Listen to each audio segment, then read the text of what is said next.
সেটা টাকা দিয়ে আসে না, তা আসে তোমার বেড়ে ওঠা পরিবেশ আর শিক্ষা থেকে। যাকে ভালোবাসো তাকে বেঁচে থাকতে সুখ দিও, কারণ তাজমহল সারা পৃথিবী দেখলেও মমতাজ কিন্তু দেখেনি। বড়লোক মারা যাবে টাকার চিন্তায়, গরিব মারা যাবে ক্ষুধার জ্বালায়, আর মধ্যবিত্ত মারা যাবে লজ্জায়। আপনার পিছনে কেউ বাজে কথা বলে তিনটি কারণে: এক, যখন তারা আপনার অবস্থায় পৌঁছাতে পারে না। দুই, আপনার যা আছে তাদের সেগুলো নেই। তিন, তারা আপনার মতো হতে চায় কিন্তু পারে না। রাগের মাথায় কোনোদিন কিছু করো না, কারণ রাগের মাথায় তুমি যে সিদ্ধান্তটা নেবে সেটাই ভুল হবে। কারো সমালোচনা করার আগে নিজেকে জিজ্ঞেস করো তুমি তার যোগ্য কিনা। 3 জায়গায় টাকা ধার দেবেন না: অসৎ কাজে, মাজারে, যে টাকা ধার নিয়ে ফেরত দেয় না। পৃথিবীটাও অনেকটা এরকমই, দেখে সবাইকে নিজের বলে মনে হলেও নিজেরকে সেটা খুঁজে বের করা খুবই মুশকিল।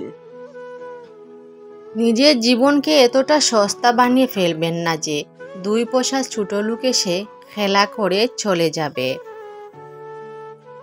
মানুষ ভালোবাসা শিখতে প্রেমে পড়ে, অথচ মানুষ এখন ভালোবাসার বদলে প্রতারণা শিখে। কিছু সম্পর্ক ওপরওয়ালা নষ্ট করে দেন যাতে আমাদের জীবনটা নষ্ট হয়ে না যায়। যন্ত্রণা তো সেটা নয় যেটা আমরা বহন করি, যন্ত্রণা তো সেটা যেটা আমরা গোপন করি।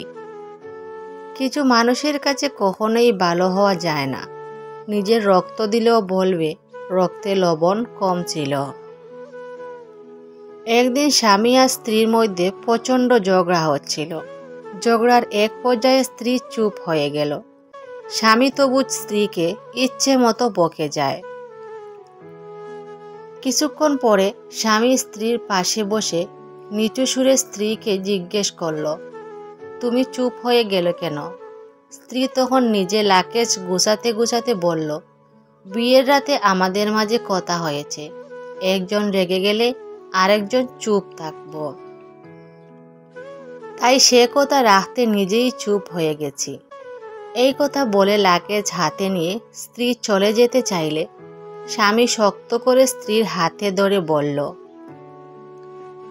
কোথায় যাচ্ছ তুমি? স্ত্রী বলল, বাপের বাড়ি।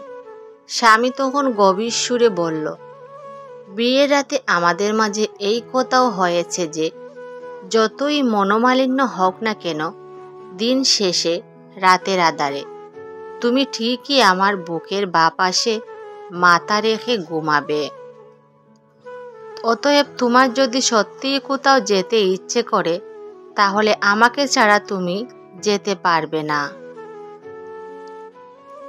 তাই তুমি বসো, আমি আমার লাগেজ গুছিয়ে নেই।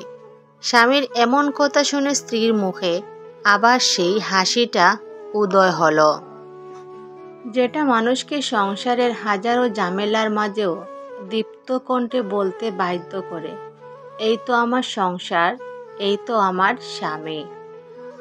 তোমার কান্নার আওয়াজ পাশের রুমে থাকা তোমার আপন মানুষগুলোই তো কখনো শুনতে পায় না। কি করে আশা করো দূর দূরান্তে থাকা মানুষগুলো সেগুলো শুনতে পাবে? এত আর্তনাদ, এত অভিমান, দম আটকে থাকা গল্প কে শুনবে বুকা? কার এত সময়?